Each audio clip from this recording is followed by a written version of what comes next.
Mmm, seperti yang saya sampaikan tadi, mohon teman-teman untuk mute record suara dan video selama kajian berlangsung, dan apabila nanti ada pertanyaan, silahkan dicatat terlebih dahulu di grup chat. Nanti insya Allah akan kami bacakan apabila waktu sudah memadai. Lalu selanjutnya, tunjukkan antusias teman-teman untuk mengikuti kajian ini ya. Seperti yang kami WA dan kita informasikan sebelumnya, bagi peserta yang antusias, insya Allah akan mendapatkan hadiah spesial dari teman-teman panitia.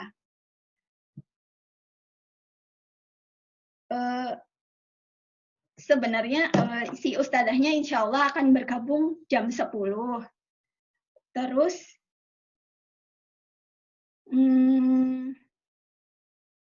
sebenarnya pengennya ada,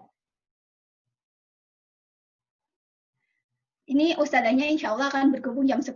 Beliau sudah konfirmasi akan bergabung jam 10, sekarang masih bersiap-siap. Kita tunggu beliau bersama-sama, dan kita mulai siap-siap aja, siap-siap mencatat, siap-siap untuk kira-kira pertanyaan apa sih yang selama ini, selama Ramadan, sering menjadi pertanyaan dan belum pernah terjawab. Semoga dengan mengikuti kajian ini, kita bisa mendapatkan jawaban atas pertanyaan-pertanyaan itu.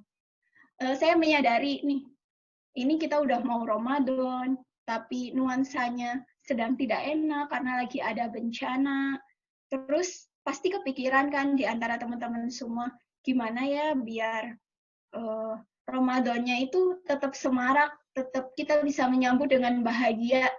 Gimana biar walaupun di rumah aja, walaupun ada kemungkinan sholat tarawih tidak di masjid, tetap bisa mendapatkan pahala yang paling baik dan sempurna. Nanti bersama-sama kita dengarkan penjelasan dari Ustazah Aini. Ya, kita tunggu dulu ya teman-teman.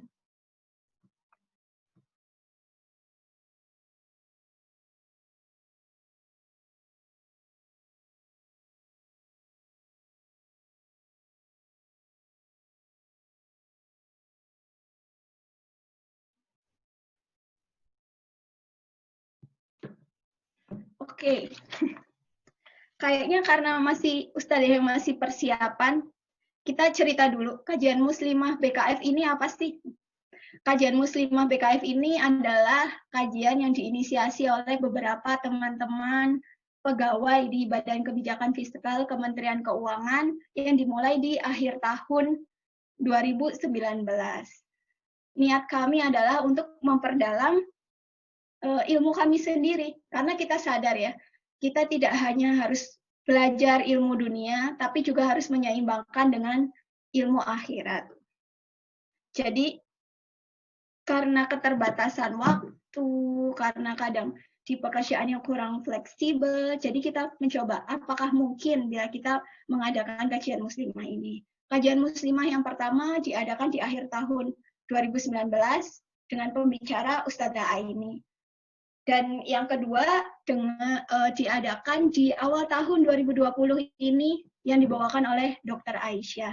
Kalau teman-teman pengen tahu materi yang sebelumnya, yang di kajian muslimah pertama dan kajian muslimah yang kedua, teman-teman bisa cek Instagram kajian muslimah BKF ini di @kajian_muslimah_101.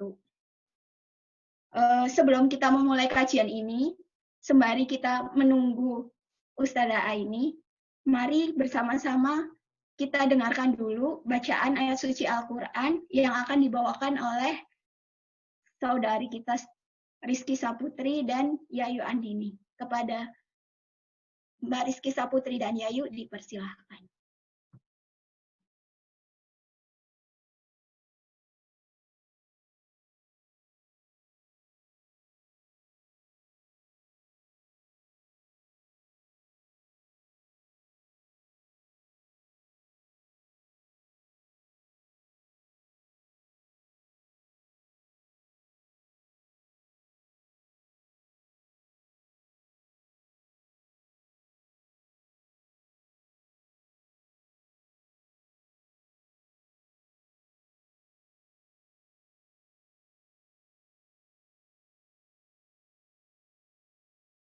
Nggak kedengeran ya.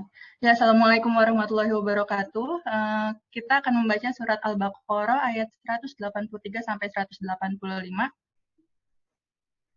Mungkin bisa sambil dibuka mushafnya dan menyimak. A'udzu billahi minasy syaithanir rajim. Bismillahirrahmanirrahim. Ya ayyuhalladzina amanu kutiba alaikumus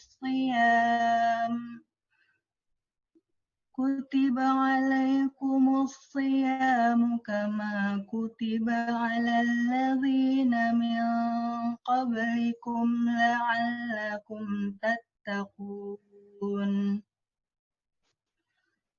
Ayyaman ma'dudat. Faman kana minkum maridan aw ala safarin fa'iddatun min ayyamin ukhar. وعلى الذين يطيقونه فدية طعام مسكين ومن تطوع خيرا فهو خير له وأن تصوموا خير لكم إن كنتم تعلمون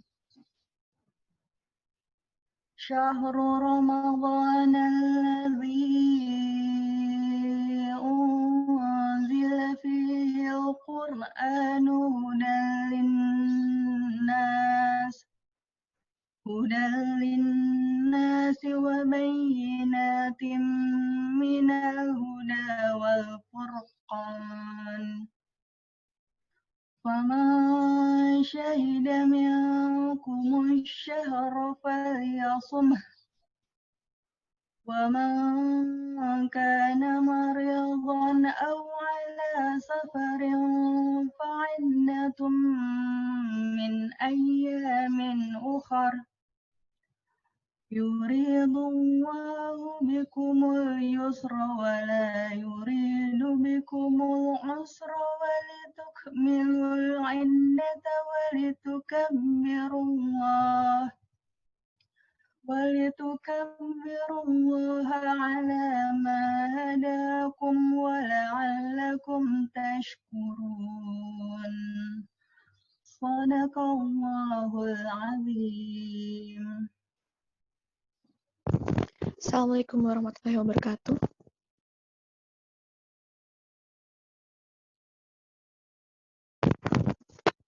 Aku berlindung kepada Allah dari godaan syaitan yang terkutuk.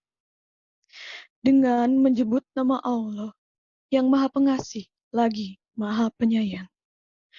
Wahai orang-orang yang beriman, diwajibkan atas kamu berpuasa sebagaimana diwajibkan atas orang sebelum kamu agar kamu bertakwa, yaitu beberapa hari tertentu. Maka barang siapa di antara kamu sakit atau dalam perjalanan lalu tidak berpuasa, maka wajib mengganti sebanyak hari yang dia tidak berpuasa pada hari-hari yang lain. Dan bagi orang yang berat menjalankannya, wajib membayar fidyah, yaitu memberi makan seorang miskin. Tetapi barang siapa dengan kerelaan hati mengerjakan kebajikan, maka itu lebih baik baginya, dan puasamu itu lebih baik bagimu jika kamu mengetahui. Bulan Ramadan adalah bulan yang di dalamnya diturunkan Al-Quran sebagai petunjuk bagi manusia dan penjelasan-penjelasan mengenai petunjuk itu dan pembeda antara yang benar dan yang batil. Karena itu, barang siapa di antara kamu ada di bulan itu, maka berpuasalah. Dan barang siapa sakit atau dalam perjalanan dia tidak berpuasa, maka wajib menggantinya sebanyak hari yang ditinggalkannya itu pada hari-hari yang lain. Allah menghendaki kemudahan bagimu dan tidak menghendaki kesukaran bagimu. Hendaklah kamu mencukupkan bilangannya dan mengagungkan Allah atas petunjuknya yang diberikan kepadamu, agar kamu bersyukur. Maha suci Allah dengan segala firman. Terima kasih. Wassalamualaikum warahmatullahi wabarakatuh. Kembali ke Mbak Eta. Alhamdulillahirrahmanirrahim. Shadaqallahul azim. Terima kasih buat Saudari Rizky Saputri dan Yayu yang sudah membacakan ayat Al-Quran, surat Al-Baqarah, ayat 183 sampai 185. Selanjutnya, Alhamdulillah, Ustazah Aini sudah bergabung dengan kita semua, teman-teman. Jadi, tanpa berlama-lama lagi, mari kita luruskan niat kita lagi, dan kita dengarkan Ustazah Aini. Saya bacakan sekali lagi ya. Mohon teman-teman semua untuk mematikan suara dan video selama mengikuti kajian. Apabila teman-teman ada pertanyaan, silahkan dituliskan via chat dan nanti akan dibacakan oleh moderator. Kepada Ustazah Aini, dipersilahkan. Bismillahirrahmanirrahim. Assalamualaikum warahmatullahi wabarakatuh. Alhamdulillahirabbil alamin wassalatu wassalamu ala nabiyina Muhammad wa ala alihi wa sahbihi ajmain wa man tabi'ahum bi ihsan ila yaumiddin amma ba'du. Alhamdulillah di pagi menjelang siang ini kita bisa bertatap wajah walaupun dari rumah masing-masing ya. Tapi mudah-mudahan tidak mengurangi kualitas pahala ngaji kita. Semoga tetap bermanfaat buat kita semua apa yang kita akan pelajari hari ini. Terkait tentang menang banyak ya dalam Ramadan, temanya kan begitu ya, menang banyak dalam Ramadan walaupun dalam keterbatasan karena adanya pandemi. Kita sebentar lagi kurang dari seminggu ini insya Allah akan bertemu lagi dengan Ramadan tahun ini ya. Semoga persiapan ilmu kita sudah bisa kita mulai cukupi per hari ini dengan cara ngaji bareng.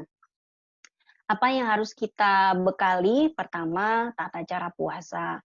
Walaupun mungkin tiap tahun kita pelajari hal dengan tema seperti ini tidak ada salahnya. Karena yang namanya ilmu itu seringkali kita lupakan sengaja atau tidak sengaja. Bekal yang harus kita akan kita pelajari hari ini adalah tata cara berpuasa. Agar apa? Agar puasa kita ini tidak hanya menjadi rutinitas, hanya sekedar penggugur kewajiban, tapi juga mendapatkan pahala yang sebesar-besarnya, mendapatkan keberkahan dan ridha dari Allah Subhanahu wa Ta'ala. Untuk itu kita akan membahas apa saja hal-hal yang membuat pahala puasa kita jadi batal, apa juga yang membuat puasa itu sendiri batal, ya, apa saja kesunahan-kesunahan yang dianjurkan untuk kita lakukan di bulan puasa nanti. Sebelum itu semua, kita akan bahas dulu tentang apa yang harus kita persiapkan sebelum puasa. Pertama adalah syaratnya. Kita harus penuhi dulu semua syarat sahnya. Syarat sah puasa itu cuma 4 saja. Apa yang dimaksud dengan syarat sah? Syarat sah itu adalah hal-hal yang sudah harus kita penuhi sebelum subuh hari di bulan Ramadan. Jadi sebelum subuh Ramadan itu masuk, kita sudah harus memenuhi ini. Pertama, beragama Islam. Nah, kalau ada yang belum beragama Islam, ya masuk Islam dulu, ya. Yang kedua, dia harus berniat untuk berpuasa di bulan Ramadan. Sebelum subuh dia sudah berniat, gitu. Jangan sampai kita nggak berniat di malamnya. Nah, apa yang dimaksud dengan niat? Niat itu adalah qasdu syai' muqtarinan bi fi'li. Bermaksud untuk melakukan suatu ibadah tertentu dan kemudian langsung melakukannya. Dan niat khusus untuk bulan Ramadan itu harus untuk puasa wajib ya, itu harus dipenuhi dari sebelum subuh atau di malam hari. Di malam hari itu maksudnya dari mulai maghrib sampai sebelum subuh. Nah, tapi niat itu bedakan antara niat dengan melafadzkan niat. Itu dua hal yang berbeda. Niat itu adalah ketika di dalam hati kita berazam besok saya mau berpuasa. Tapi kalau melafadzkan niat, ya kita lafadzkan nawaitu shauma ghadin an ada'i fardhi syahri ramadhan hadhihi sanati lillahi ta'ala.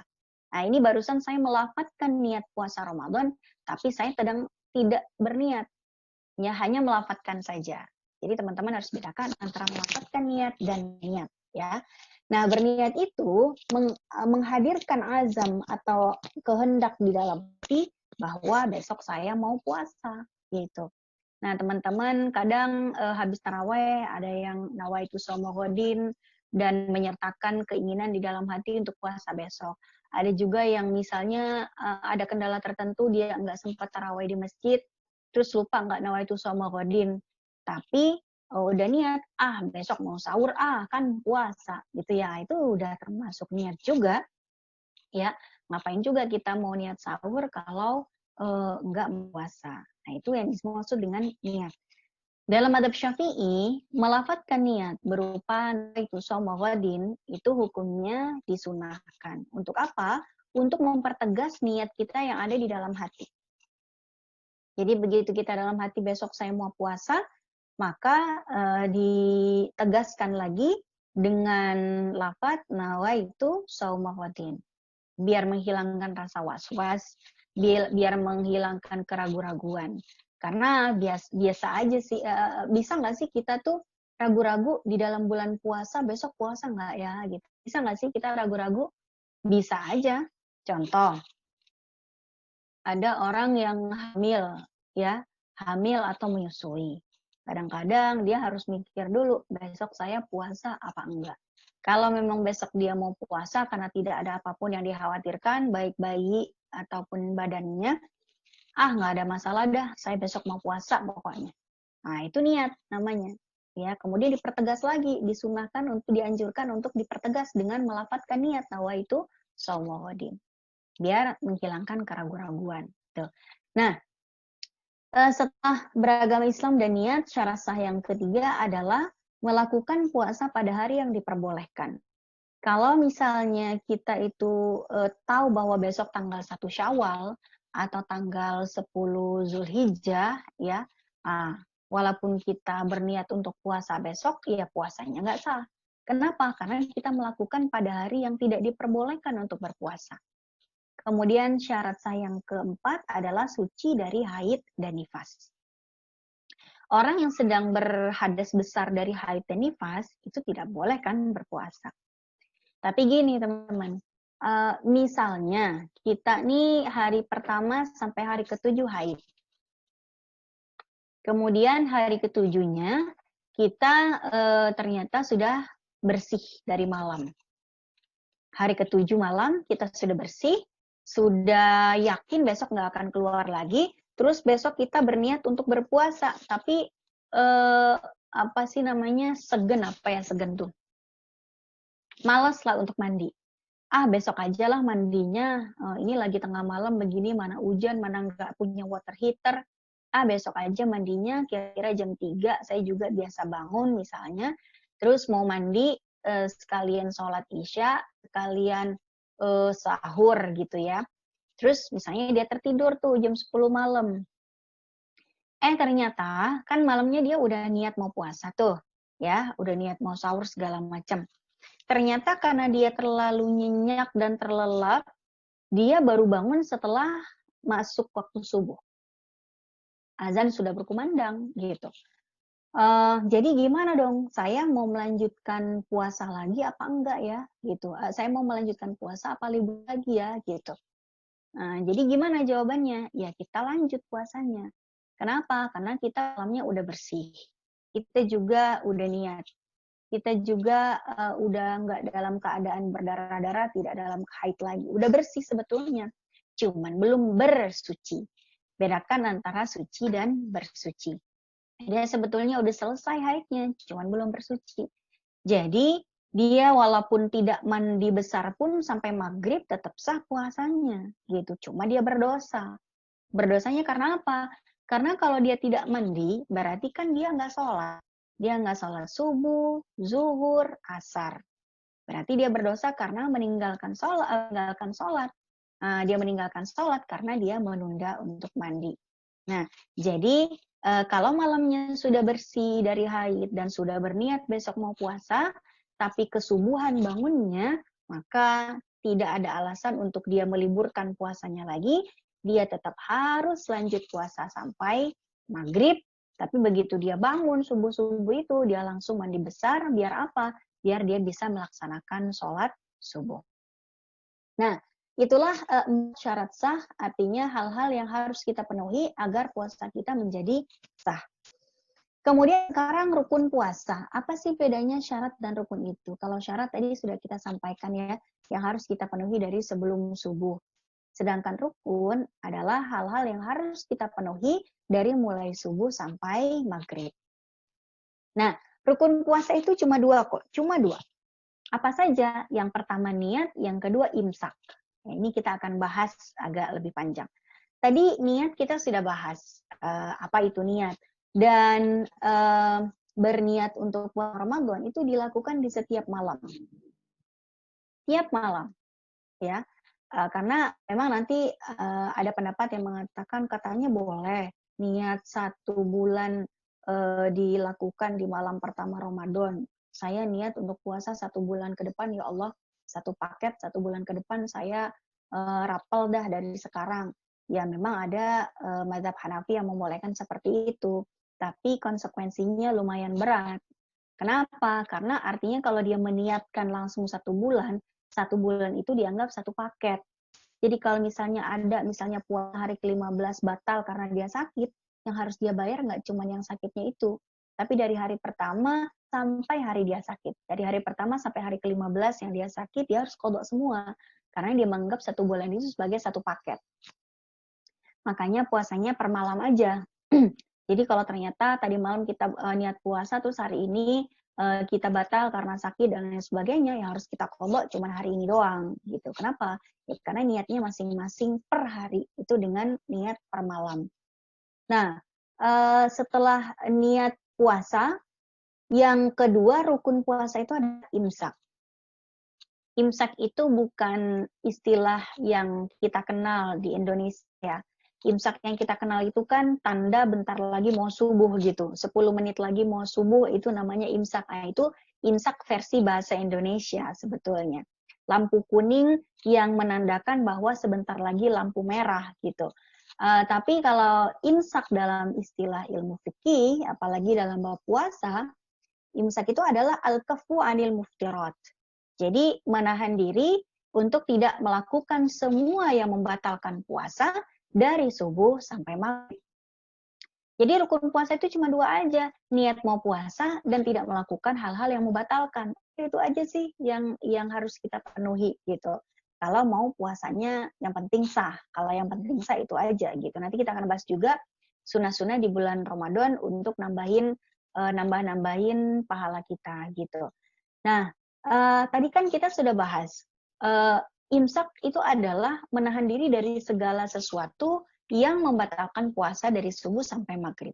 Pertanyaannya apa saja sih yang membatalkan puasa kita kan gitu ya. Kadang kan ada juga yang bilang kalau dulu kita masih kecil tuh kalau lagi puasa kan kalau kita nangis orang tua kita bilang nggak boleh nangis pas lagi puasa, ntar puasanya batal ya. Terus kalau kita lagi marah, kita lagi nangis juga dibilangin begitu sama orang tua. Jangan nangis, jangan jangan nangis, jangan marah-marah. Karena apa? Karena nanti batal puasanya. Pakai itu benar? Enggak. Puasa kita tidak batal hanya gara-gara nangis, marah, hasad, dengki, ngomong jelek gitu ya. Itu enggak batal puasa kita. Tapi itu kalau itu kita lakukan, pahala puasa kita yang berpotensi untuk hilang. Jadi bedakan ya antara puasanya batal dan pahala puasanya hilang. Bedain.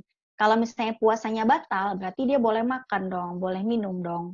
Apakah orang yang marah-marah terus ngomong jorok atau ngomongin orang atau nangis, terus dia batal puasanya, terus dia boleh makan gitu? Enggak boleh. Kenapa? Ya dia tetap harus lanjut sampai maghrib.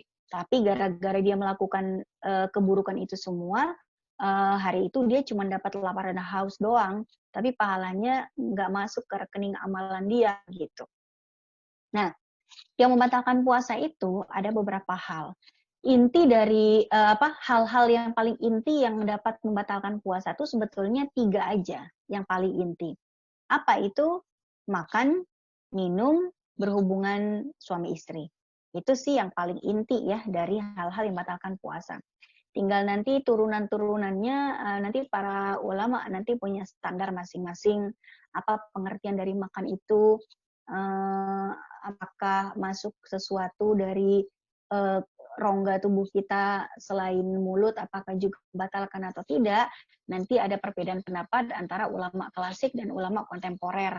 Ulama klasik hampir semua mazhab itu mengatakan ya masuk sesuatu ke dalam rongga tubuh kita walaupun tidak lewat tenggorokan, misalnya lewat kuping ya, lewat suntikan dan lain sebagainya, menurut ulama-ulama klasik itu membatalkan. Karena al-akal, pengertian makan buat mereka adalah masuknya sesuatu ke dalam rongga tubuh kita. Tapi ulama-ulama kontemporer mengatakan bahwa yang membatalkan adalah jika memasukkan makanan ke dalam tubuh, ya. Baik itu lewat saluran pembuluh darah atau lewat lambung dan lain sebagainya. Tapi intinya makan, minum dan berhubungan suami istri itulah yang inti dari pembatal puasa itu sendiri. Tapi sebelum saya bahas satu persatu secara detail, saya akan membahas dulu 4 kondisi atau 4 keadaan orang-orang yang makan dan minum di siang hari bulan Ramadan. Ada 4 macam orang yang makan dan minum di siang hari bulan Ramadan. Yang pertama, orang yang melakukannya karena dia lupa bahwa dia sedang berpuasa.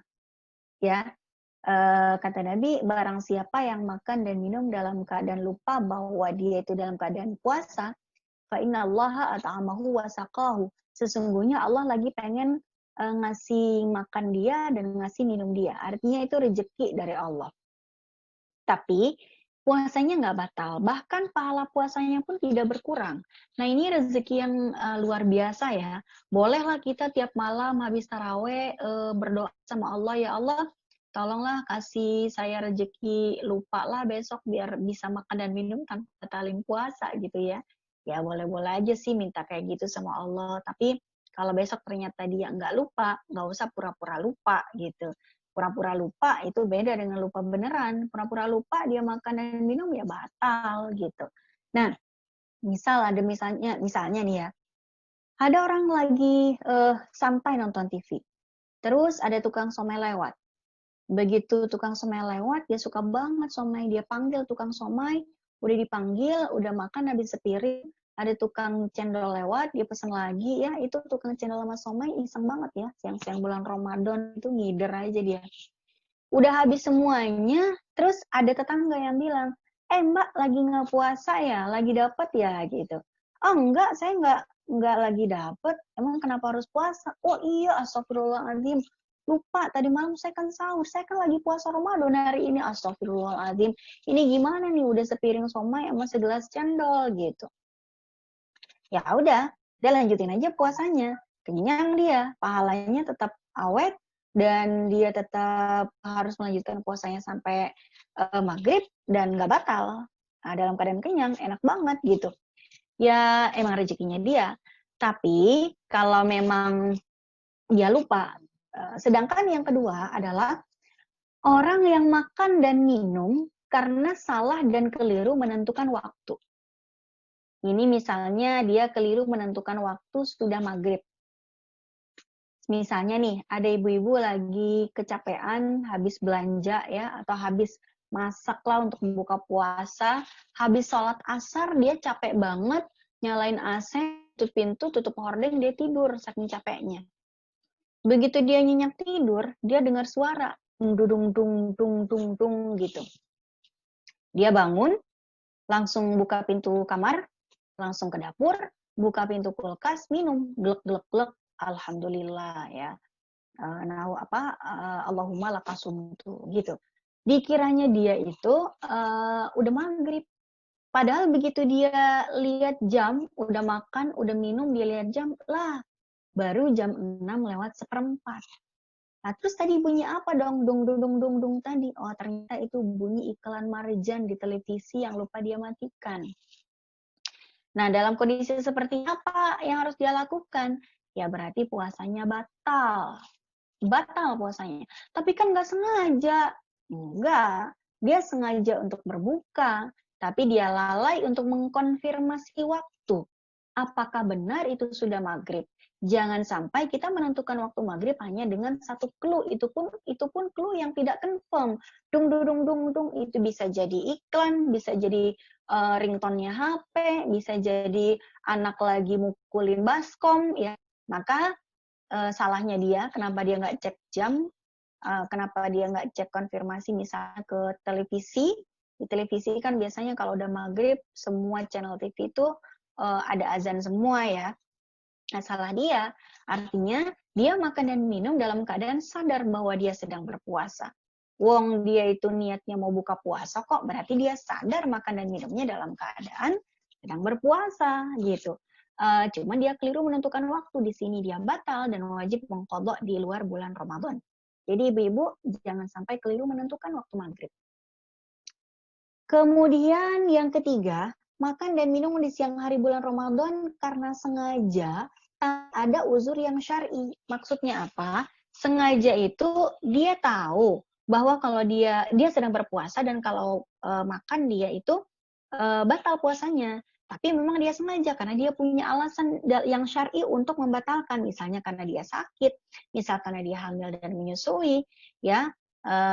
Apa konsekuensinya? Dia harus mengganti di luar bulan Ramadan, tapi dia tidak berdosa. Oke, jadi poin yang pertama tadi karena lupa, konsekuensinya tidak berdosa, tidak wajib ganti. Yang kedua karena keliru menentukan waktu maghrib, itu dia tidak berdosa ya, karena memang mungkin tidak ada niatan untuk merusak puasa, cuman dia lalai dan teledor, maka dia harus mengganti di hari yang lain. Dan orang yang sengaja membatalkan puasanya batal dan dia wajib mengganti di hari yang lain, tapi dia tidak berdosa karena memang dia termasuk orang yang boleh membatalkan puasa. Kemudian yang keempat, orang yang sengaja batalin puasa tanpa uzur syar'i ya, karena dia cuma malas doang. Nah, ini yang paling fatal. Dia berdosa dan wajib mengganti di hari yang lain, dia wajib untuk bertaubat. Kenapa? Karena dia itu merusak kesucian siang hari bulan Ramadan.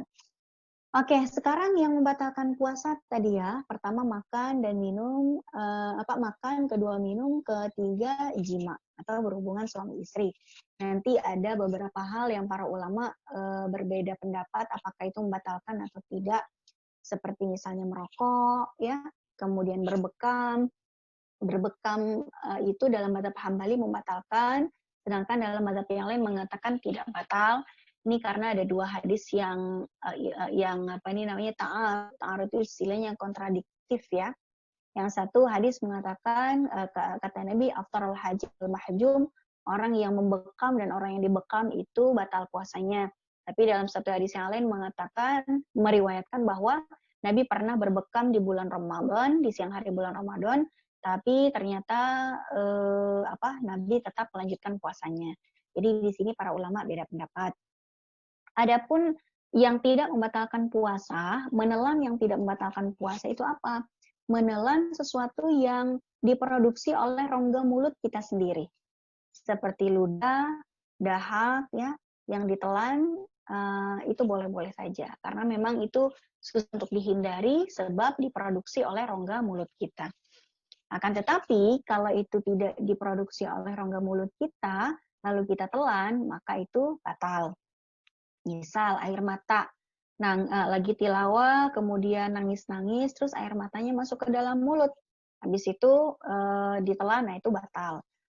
Terus pertanyaan lagi, nyicipin makanan itu batal atau enggak? Ya, nyicipin makanan tergantung. Kalau habis dicicipin, kurang manis, tambahin gula. Dicicip lagi, dikeluarin lagi, tadi kurang asin, tambahin garam. Tapi kalau misalnya dicicipin, ditelan, kurang banyak, nyobain lagi, itu mah batal ya. Kenapa? Karena ditelan. Terus tentang kumur-kumur batalin puasa atau enggak? Kumur-kumur itu Tidak membatalkan puasa kalau kumur-kumurnya itu jujur. Masuk 3, keluar 3. Tapi kalau misalnya nggak jujur, kumur-kumur masuk air 3, keluar 2. Yang satu ketelan nih berarti. Nah, itu batal. Terus gosok gigi, itu batal apa enggak? Ya selama tidak ditelan apapun, pasta giginya nggak ditelan, ya itu nggak batal.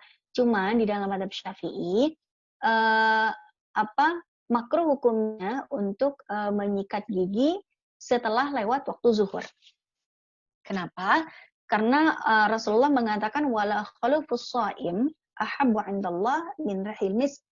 Jadi aroma mulutnya orang yang sedang berpuasa itu lebih dicintai Allah daripada aroma wangi sewangi minyak kasturi. Nah, biasanya aroma bau mulut itu dimulai sejak zuhur sampai maghrib. Maka kalau misalnya dari mulai zuhur sampai maghrib kita gosok gigi apalagi dengan pasta gigi yang beraroma, itu akan membuat aromanya orang puasa menjadi hilang. Makanya kita dimakruhkan. Tapi kalaupun toh melakukan dan nggak menelan apapun ya tetap sah sih puasanya. Cuman tidak dianjurkan. Kenapa? Karena itu makruh. Jadi kalau kita dari zuhur sampai maghrib tidak sikat gigi, ya kita akan mendapatkan poin pahala tersendiri. Kenapa? Karena kita meninggalkan sesuatu yang makruh. Ini kira-kira yang membatalkan dan tidak membatalkan. Oh ya, ada satu lagi nih yang batalin, yaitu muntah dan sengaja. Ya. Jadi kata Nabi, man zara'ahul qai fala qada'a alaihi. Barang siapa yang dia muntah spontan nggak sengaja, ya kayak misalnya orang hamil puasa morning sickness dia mual di pagi hari gue gitu, nah itu nggak batal. Tapi kalau misalnya dia sengaja, wa man istaqa'a amdan, barang siapa yang dia sengaja muntah, falyaqdi, maka kemudian dia wajib untuk mengganti puasanya karena puasanya itu batal. Jadi muntah itu yang membatalkan adalah yang sengaja, tapi kalau nggak sengaja itu tidak batal gitu ya. Mungkin biar lebih komunikatif teman-teman kita tanya jawab aja ya, dibanyakin. Ini udah jam 10:40, boleh dibuka tanya jawab silahkan. Baik Ustazah. Yang pertama itu di chat Mbak Desi udah bertanya, apakah donor darah termasuk hal yang membatalkan puasa? Tadi kita sudah bahas bahwa berbekam itu khilafiyah antara mazhab Hambali dan yang lain. Mazhab Hambali mengatakan bahwa berbekam atau proses mengeluarkan darah dari dalam tubuh ya, itu membatalkan. Tapi jumhur ulama atau mayoritas ulama mengatakan itu tidak batal. Artinya kegiatan mengeluarkan darah apapun seperti donor atau fasdu ya, atau macain bisul, itu mengeluarkan darah dari dalam tubuh. Dalam mazhab Hambali itu batal, tapi mayoritas ulama mengatakan tidak batal. Karena yang membatalkan itu adalah makan, minum, muntah sengaja, dan jima. Sedangkan mengeluarkan darah tidak masuk ke dalam satupun poin di antara semuanya. Tapi daripada kita was-was dan lain sebagainya, waduh tapi ada ulama yang bilang batal gitu ya. Ya kalau mau khurujan anil khilaf, mau keluar dari perbedaan pendapat di antara para ulama, donor darahnya antar aja habis maghrib. Ya lagi pula kalau kita lagi puasa donor, ntar malah lemes, ntar malah pingsan, ntar malah lapar haus, ya ntar aja buka puasa dulu baru ke tempat donor darah. Itu lebih aman keluar dari perbedaan pendapat para ulama. Baik, pertanyaan selanjutnya ini terkait ibu hamil dan menyusui Ustazah. Bagaimana kalau punya hutang puasa karena selama 3 tahun tidak puasa karena hamil, menyusui dan hamil lagi, namun demikian puasa 3 tahun itu sudah dibayar fidyah. Walaupun sudah dibayar fidyah, apakah masih harus mengganti puasanya di luar bulan Ramadan? Lalu kalau yang bersangkutan meninggal dan belum sempat melunasi, apakah tetap menjadi hutang? Saya nggak baca ini di chat. Di chat itu malah tentang batasan waktu imsak. Ini ada yang via ini Ustazah, via WhatsApp. yang iya. Oke. Jadi gini, kalau wanita hamil dan menyusui, terus dia tidak puasa, konsekuensinya apa? Konsekuensinya memang dari 4 mazhab semuanya beda-beda ya. Tapi tidak ada satupun dari 4 mazhab yang mengatakan fidyah doang tanpa qadha. Oke? Nah, nanti madzhab Hanafi bilang qadha doang, nggak pakai fidyah. Nanti madzhab Maliki membedakan antara hamil menyusui. Kalau hamil itu qadha tanpa fidyah. Tapi Maliki mengatakan kalau menyusui itu qadha plus fidyah. Nah, yang paling masyhur itu di Indonesia kan kita pakai pendapat dari madzhab Syafi'i. Pendapat madzhab Syafi'i dan Hambali itu mengatakan orang hamil dan menyusui lalu dia berpuasa Ramadan itu kan pasti punya alasan. Jadi konsekuensinya apakah qadha atau qadha plus fidyah itu tergantung. Tergantung apa? Tergantung alasannya. Kalau alasan wanita hamil dan menyusui itu alasannya adalah takut terjadi sesuatu pada dirinya, pada diri si ibu hamil, pada diri ibu yang menyusui, maka dia wajib untuk mengganti puasanya saja tanpa fidyah. Misal, ibu hamil, dia lemes, letih, lesu, capek, anemia. Begitu dia puasa, lemes, sudah kayak mau pingsan. Terus dia batalin puasanya kan. Nah, dia nanti wajib mengqadha saja tanpa fidyah. Karena dia disamakan seperti orang yang sakit. Ya, orang sakit itu kan qadha tanpa fidyah. Tapi, kalau yang dikhawatirkan bukan badannya, yang dikhawatirkan adalah janinnya, kata dokter, ibu boleh silakan berpuasa, badan ibu tuh kuat sebetulnya. Tapi Bu, itu saya mau kasih tahu, kehamilan ibu tuh beresiko. Ya, ibu punya riwayat keguguran 2 kali berturut-turut. Ini kehamilan ketiga, kehamilannya rentan dan harus minum pil penguat kandungan 3 kali sehari setiap 5 jam sekali, tidak boleh terlambat. Nah, saya sarankan ibu tidak berpuasa dulu agar bisa menyelamatkan janin.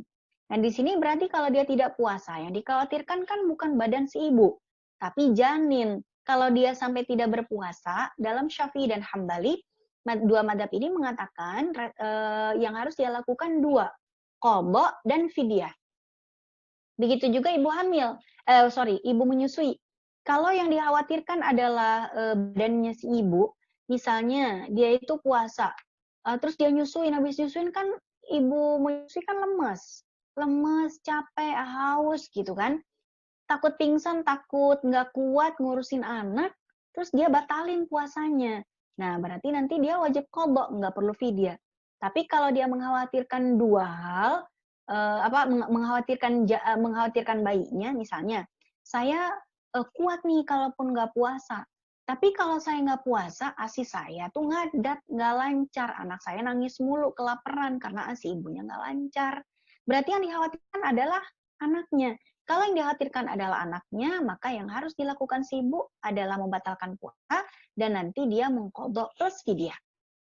Jadi, kalau yang dikhawatirkan adalah badan ibunya yang konsekuensinya qadha tanpa fidyah, tapi kalau yang dikhawatirkan adalah anaknya, konsekuensinya qadha plus fidyah.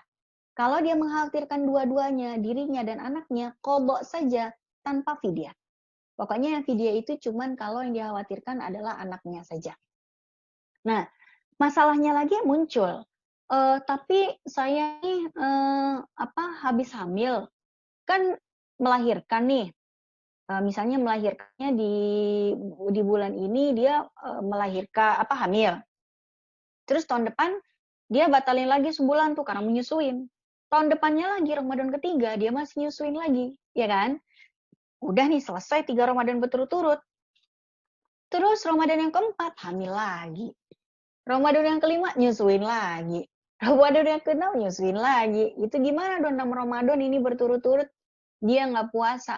Ya sudah, dia kumpulkan utangnya selama itu yang dia nggak puasa berapa hari nih ya. Berapa hari dia total semua, gantilah puasanya nanti kalau dia udah nggak hamil menyusui lagi gitu. Ya kan anggaplah tadi si ibu nggak puasa berturut-turutnya 2 tahun ya, 2 bulan berturut-turut, anggaplah utangnya 60 hari deh. Begitu dia selesai ASI ya, dia sudah menyapih anaknya, ya dia udah bisa mulai mengqadha. Kan mengqadha puasa itu bisa dilakukan selama 11 bulan. Dalam 1 tahun. Ada 11 bulan yang dia bisa lakukan puasa. Ramadan nggak puasa, dia nggak qadha dong, ya. Tapi dari mulai 1 Syawal 1 Syawal itu kan Idul Fitri. Dari mulai 2 Syawal sampai akhir Sya'ban itu kan ada rentang waktu yang bisa dia lakukan untuk berpuasa. 11 bulan itu lama loh, ratusan hari loh. Walaupun dipotong dengan haid, itu masih banyak loh. Kita masih bisa membayar hutang puasa gitu. Tapi kan ini memberatkan, bayangin 60 hari, masa Islam itu memberatkan sih gitu. Ya jangan ngomong kayak gitu juga. Ada yang lebih parah dari ibu hamil. Anggaplah ada orang sakit kanker deh. Orang sakit kanker sebulan dia nggak puasa. Nah pertanyaannya, dia wajib ganti apa? Nggak tergantung. Kalau nanti dia ada waktu sembuh dan dikasih umur, dikasih kesehatan sama Allah, ya dia wajib ganti. Nah, yang nggak wajib qadha puasa itu adalah orang yang memang sudah tidak mungkin lagi berpuasa sampai dia mati. Seperti orang yang sudah tua, umur 99 tahun, sampai mati, dia nggak akan bisa puasa, karena yang membuat dia tidak bisa qadha adalah usianya yang tidak memungkinkan. Udah 99 tahun, udah 80 tahun, udah penyakitan dan lain sebagainya, sampai mati pun nggak akan bisa berpuasa. Nah, dia yang hanya fidyah saja. Tapi kalau ibu hamil, masih ada peluang waktu untuk dia bisa melaksanakan qadha puasa. Jadi tetap harus diqadha puasanya, nggak apa-apa, pelan-pelan. Senin Kemis aja dia puasain ya. Senin Kemis dia puasa mulu. Mungkin kata orang, wah rajin banget ya kamu puasa Senin Kemisnya istiqomah gitu ya. Orang mah nggak tahu kita lagi qadha puasa ini gitu. Ya biarin aja mereka husnuzon, malah bagus kan. Tapi kita niatin aja qadha puasa. Senin Kemis, habis deh tuh utang puasanya. Gitu ya kira-kira. Terima kasih Ustazah. Terus yang selanjutnya yang terkait batas imsak sahur, apakah batasnya azan subuh atau 10 menit sebelum azan subuh? Ini berkaitan juga dengan pertanyaan, misalnya kita lagi makan, kemudian terdengar suara azan, apakah kita harus buru-buru menelannya atau mengeluarkan apa yang ada di dalam mulut? Oke. Jadi puasa itu dimulainya dari kapan sih? Kan wakulu washrabu hatta yatabayyana lakumul khaytul abyad min khaytil aswad minal fajr. Jadi makan dan minumlah sampai sampai terlihat benang putih dan benang hitam dari fajar. Itu maksudnya kalau udah masuk subuh yang ditandai dengan azan biasanya, nah itu udah mulai puasa.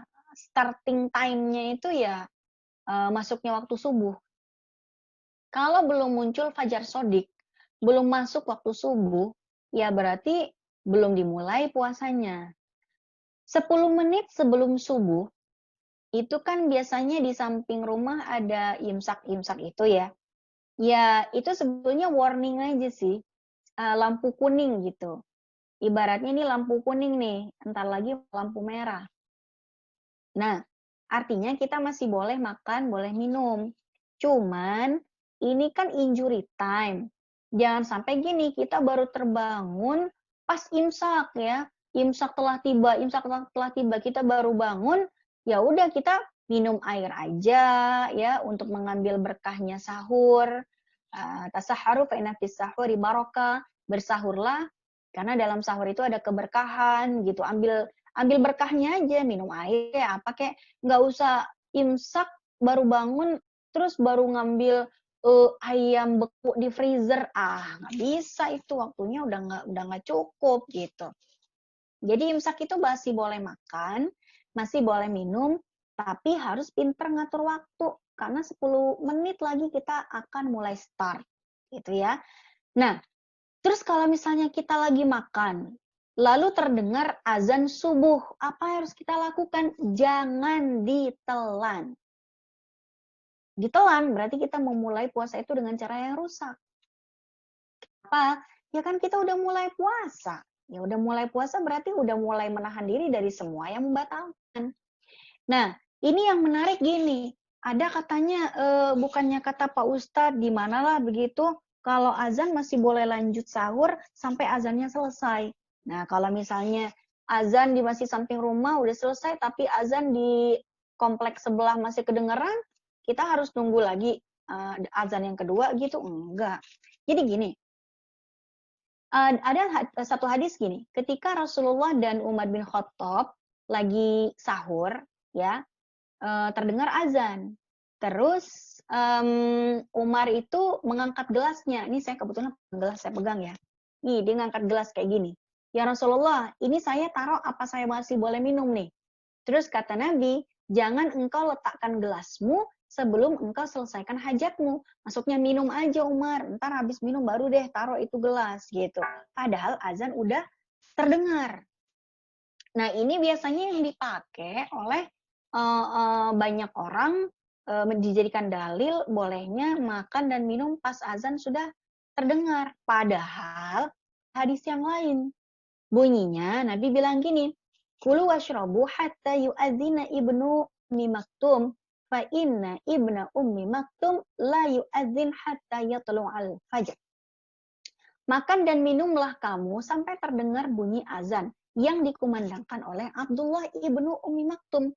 Karena sesungguhnya Abdullah ibnu Ummi Maktum tidak akan mengumandangkan azan kecuali waktu subuh sudah tiba. Artinya apa nih? Bikin bingung nggak nih dua hadis? Jadi gini, para ulama mengcombine dua hadis itu dicari benang merahnya. Setelah ditelusuri dan diteliti, apa sih sebetulnya yang terjadi? Oh, ternyata di masa Rasulullah itu azan itu ada dua. Azan pertama dan azan kedua. Azan pertama itu dikumandangkan oleh Bilal untuk bangunin orang dari tidur siap-siap ke masjid untuk sholat subuh. Oke. Azan yang kedua itu dikumandangkan oleh Abdullah ibnu Ummi Maktum setelah waktu subuh tiba. Nah, ketika Umar dan Nabi lagi sahur bareng, terdengar azan, itu azannya Bilal. Waktu subuh belum masuk, gitu. Makanya Nabi masih memperbolehkan Umar untuk makan dan minum. Nah, tapi kalau sudah terdengar bunyi azan subuh, udah nggak boleh lagi menelan sesuatu kita. Bahkan Al-Imam An-Nawawi dalam kitabnya Al-Majmu' Syarah Al-Muhadzab beliau bilang, kalau kita sedang mengunyah sesuatu, lalu terdengar bunyi azan yang menandakan waktu subuh telah tiba, maka yang harus kita lakukan, kita keluarkan makanan dari mulut kita yang sedang kita kunyah itu. Jangan ditelan. Kenapa? Karena kita sudah harus mulai menahan diri, makan dan minum dari sejak waktu subuh telah tiba. Dan waktu subuh telah tibanya itu ditandai dengan dikumandangkannya azan subuh di masjid dekat rumah kita atau dari acara televisi, ya, azan subuh gitu. Jadi sudah terjawab ya semuanya, dua-duanya. Iya, Ustazah.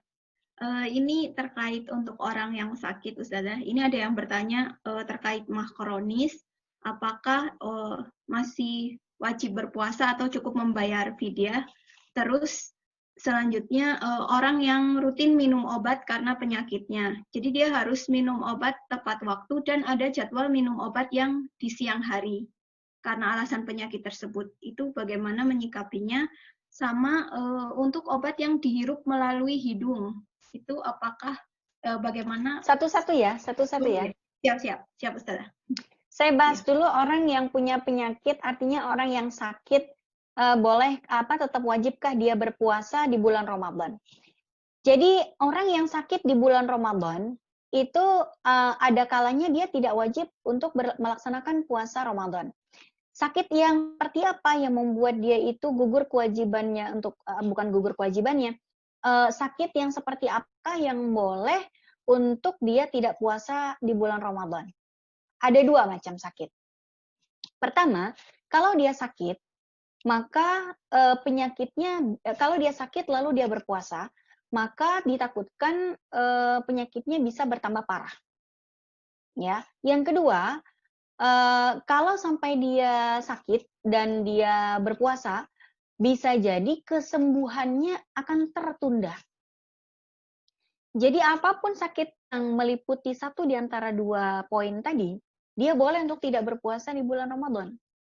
Tapi ya nggak sembarangan sakit juga kan. Ada kalanya ada orang sakit tapi dia masih bisa tahan dan nggak ada kaitannya sama puasa. Ada orang sakit panu, kadas, kurap, encok, pegelinu gitu. Apa dia harus puasa? Ya puasa dong. Karena dia puasa dan tidak puasa nggak ngaruh sama penyakitnya gitu.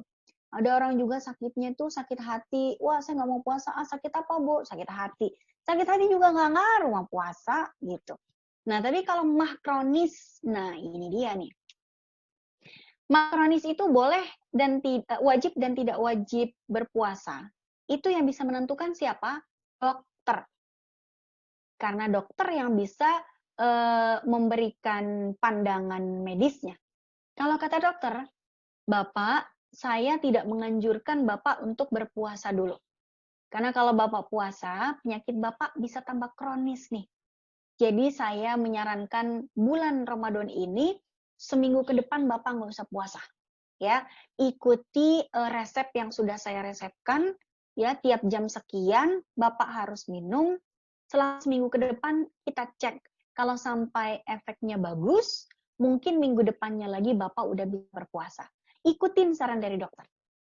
Dalam hal ini parameternya adalah dokter. Itu ya. Nah, kalau kata dokter beda lagi. Kata dokter, Pak, ini Bapak mahnya kronis, tapi kita bisa siasatin minum obatnya. Bapak bisa minum 3 kali sehari, diminum pada saat sahur, buka puasa, dan setelah taraweh. Atau pada saat sahur, pada saat berbuka puasa, dan sebelum tidur. Bapak tetap bisa puasa, nggak akan ngaruh dengan penyakit Bapak. Nah, di sini wajib puasa. Jadi yang bisa menentukan dia wajib dan tidak wajibnya siapa? Dokter. Silakan konsultasi ke dokter langganan Anda, gitu ya. Udah kejawab itu ya, Mbak ya? Sedangkan semprot asma. Semprotan asma itu memasukkan obat ke rongga tubuh nggak? Masuk. Iya kan? Masuk kan? Nah, di sini para ulama klasik, artinya di kitab-kitab fikih klasik itu pasti itu bilangnya batal. Kenapa? Karena memasukkan sesuatu ke dalam jauf. Al-jaufu itu artinya rongga. Rongga tubuh itu banyak, satunya hidung. Nah, masuk obatnya terhirup dengan salah satu rongga tubuh yaitu hidung, itu batal. Tapi nanti ulama-ulama yang kontemporer di zaman sekarang ya, ulama Lazar, ulama mufti tertentu di zaman sekarang ya, ada beberapa di antara mereka yang mengatakan tidak batal. Kenapa? Karena rongga tubuh ya semprotan yang masuk ke dalam hidung itu tidak ada manfaz ke dalam perut. Manfaz itu saluran. Tidak ada saluran yang menyambungkan antara rongga hidung, pangkal hidung ke dalam lambung. Jadi tidak bisa dikatakan menghirup semprotan obat asma itu ke dalam perut. Kalau nggak masuk ke dalam perut, berarti tidak masuk dalam kategori makan dan minum. Nah, itu ya.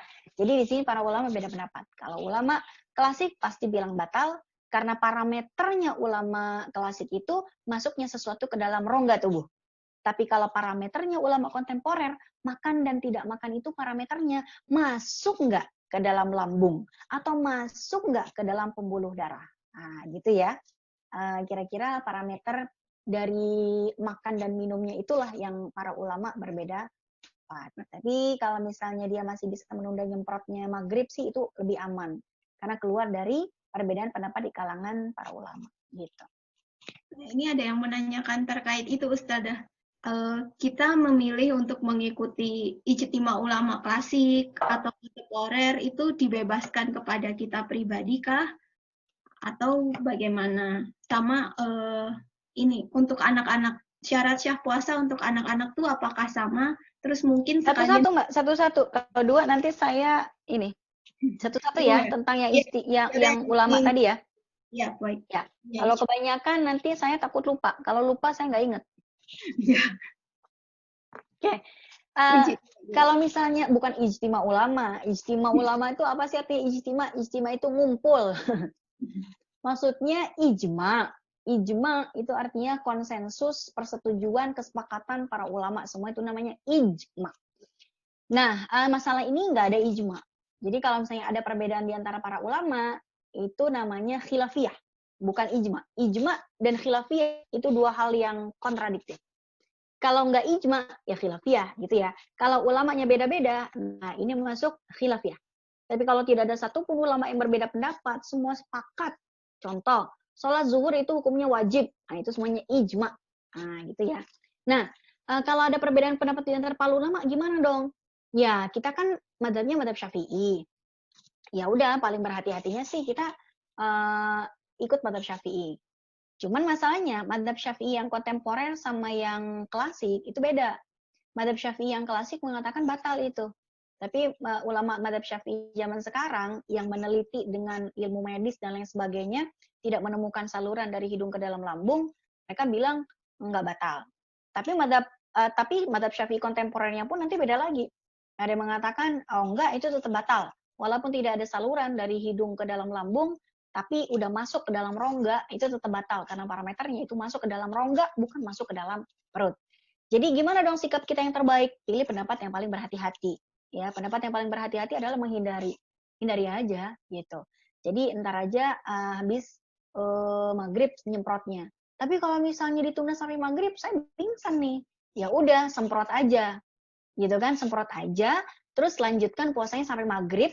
Cuman untuk kehati-hatian kita, nanti di luar bulan Ramadan kita ganti aja. Ya nanti kalau di hari kiamat ditanya sama malaikat, kamu kan ngelanjutin puasa tuh, padahal kamu nyemprot, kamu tetap ngelanjutin puasanya. Nah, itu harusnya kamu ganti tuh, gitu kan. Nah, kita udah bisa bilang sama malaikat, coba lembaran buku amal saya dibuka lagi nih halaman berikutnya. Oh iya, ini ada catatannya lagi nih, udah kamu ganti ya? Ya udah, silakan lurus mentok belok kanan. Ada apa, Mat? Itu pintu sorga. Gitu. Jadi kita udah pasang perisainya gitu. Jadi buat yang nyemprot ya asma nggak apa-apa, bismillah deh, ini nggak batal deh, saya lanjut aja sampai maghrib. Tapi sebagai kehati-hatian, saya tetap mau qadha aja karena saya ada rasa was-was di sana, gitu ya kira-kira. Apa tadi? Anak kecil kenapa dia? Puasa anak-anak, apakah belum balik dan masih belajar itu masuk di yang syarat syah? Terus mungkin tips untuk mengajari anak-anak berpuasa di bulan Ramadan. Mengajarkan anak puasa di bulan Ramadan, kalau misalnya dia itu belum balik ya, kalau udah balik kan dia udah menanggung dosanya sendiri. Kalau anaknya sudah mumayyiz, sudah umur 6 sampai menjelang balik, itu sudah bisa diajarin. Tapi kita lihat kondisi anak kita juga. Kalau kondisi anak kita itu dia rada-rada badung gitu ya kita harus sabar, jangan dipaksakan. Karena kalau sampai kita paksakan, nanti di depan kita dia nggak makan dan minum, begitu dia wudhu, dia minum air sebanyak-banyaknya, nggak ketahuan emaknya.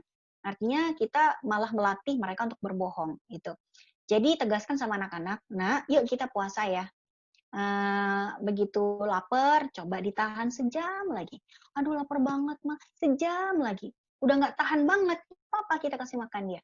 Nah, cuman misalnya hari ini dia bisanya puasa sampai jam berapa sih? Sampai jam 1. Semangatin anak. Kakak sekarang kan bisa sampai jam 1 nih, besok sampai jam 2 ya kak. Besoknya lagi sampai jam 3, besoknya lagi jam 4, besoknya lagi jam 5, besoknya sampai maghrib. Nah, kayak gitu. Jangan sampai di hari pertama udah wajib sampai maghrib. Kenapa? Karena emaknya gatal pengen posting di Facebook membangga-banggakan anaknya. Alhamdulillah anak saya 6 tahun sampai maghrib loh, gitu ya. Padahal anaknya menderita, gitu. Emaknya kemerungsung ingin posting pamer di Facebook bahwa anaknya udah bisa, padahal anaknya menderita dan bohong di belakang ibunya. Ini yang tidak boleh dilakukan. Kita harus saling jujur sama anak jujur sama kita, gitu. Jangan kita memaksakan mereka atas apa yang mereka tidak mampu. Toh kalaupun mereka nggak puasa sampai maghrib pun nggak ada dosa buat mereka, gitu. Dan kita juga nggak dosa, kenapa? Karena kita udah menuntun mereka. Sabar aja, gitu. Apalagi anaknya baru umur 7 tahun, 8 tahun, masih ada banyak waktu untuk kita ngajarin dia. 1 bulan pun masih ada 30 hari, ya. Kita bisa menempa dia selama 30 hari itu. Hari pertama anggaplah masih gagal, cuma sampai jam 10. Insya Allah hari ke-20 bisa sampai maghrib, ya. Nggak apa-apa, dalam 1 bulan itu kita cuma bisa sukses ngajak dia sampai maghrib 10 hari doang, nggak ada masalah. Yang penting tidak ada dusta di antara kita. Jangan bohongin mama, ya, dan mama juga tidak akan menzolimi kalian, gitu. Gitu ya kira-kira. Oke, baik. Ini tadi saya ada pertanyaan nih juga nih di chat.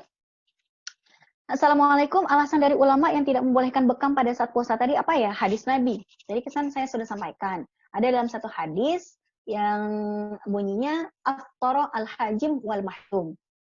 Orang yang membekam, jangankan yang dibekam, membekam aja kena tuh ya. Membekam dan dibekam itu batal puasanya gitu. Tapi karena banyak sekali hadis lain yang menganulir ya, bahkan Nabi sendiri pernah berbekam di bulan Ramadan dan tidak membatalkannya, maka jumhur itu mayoritas ulama selain mazhab Hambali mengatakan tidak batal puasa walaupun dia berbekam. Sedangkan hadis yang mengatakan hadis yang tadi maksudnya itu membatalkan, itu yang dibatalin bukan puasanya yang batal, tapi pahalanya yang jadi berkurang. Gitu ya kira-kira. Oke, ada lagi? Ustazah, gimana kalau kita mempersilahkan teman-teman yang mau bertanya untuk raise hand, jadi bisa langsung ngobrol sama Ustazah. Oh boleh, tapi ini di chatroom masih banyak banget nih pertanyaan. Iya, ada yang beberapa yang sama. Kalau yang yang belum pernah dibahas terkait hutang, Ustazah. Misalnya dia ini mau Ramadan 5 hari lagi, ternyata hutangnya masih 7. Itu iya. Terus atau untuk mengkodok puasa yang sebelumnya masih berhutang itu tadi itu beberapa ada. Gini. Bagaimana kalau misalnya kita punya hutang 7 hari ya? Anggapnya 7 hari kita punya hutang. Terus kita udah bayar 3 nih. Nah, terus kita melalaikan yang 4 hari ini gitu. Besok. Jadi dia tuh tiap kali mau puasa tarsok, ntar besok. Besok mau puasa, ya ada undangan reunian. Ya ada begini, ada begitu, ada banyak lah gitu. Kalau dia menunda puasanya karena lalai, terus ketemu Ramadan berikutnya dan masih menyisa hutang, nah ini yang kena denda. Dendanya fidyah. Tadi misalnya utangnya udah dibayar 3, tapi yang 4 dilalaikan sampai ketemu Ramadan berikutnya, maka dia wajib untuk membayar fidyah kepada 4 orang miskin. 4 hari kan tadi ya yang sisanya. 4 hari puasa berarti dibayar fidyah ke 4 orang miskin. Tapi kalau menunda puasanya karena ada uzur yang syar'i, seperti hamil menyusui ya, misalnya dia punya utang, tapi kan dia masih menyusui, sampai 2 tahun dia nggak bisa bayar karena dia masih nyusuin.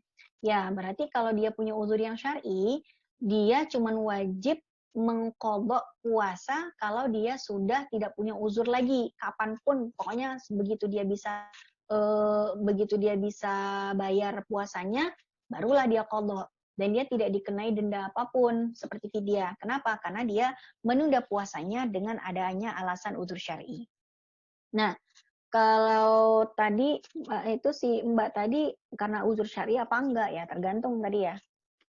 Bayar fidyahnya seperti apa? Bayar fidyahnya itu membayar, kalau dalam mazhab Syafi'i ya, dalam mazhab Syafi'i itu bayar fidyah dengan membayar bahan mentah pokok 1 mud.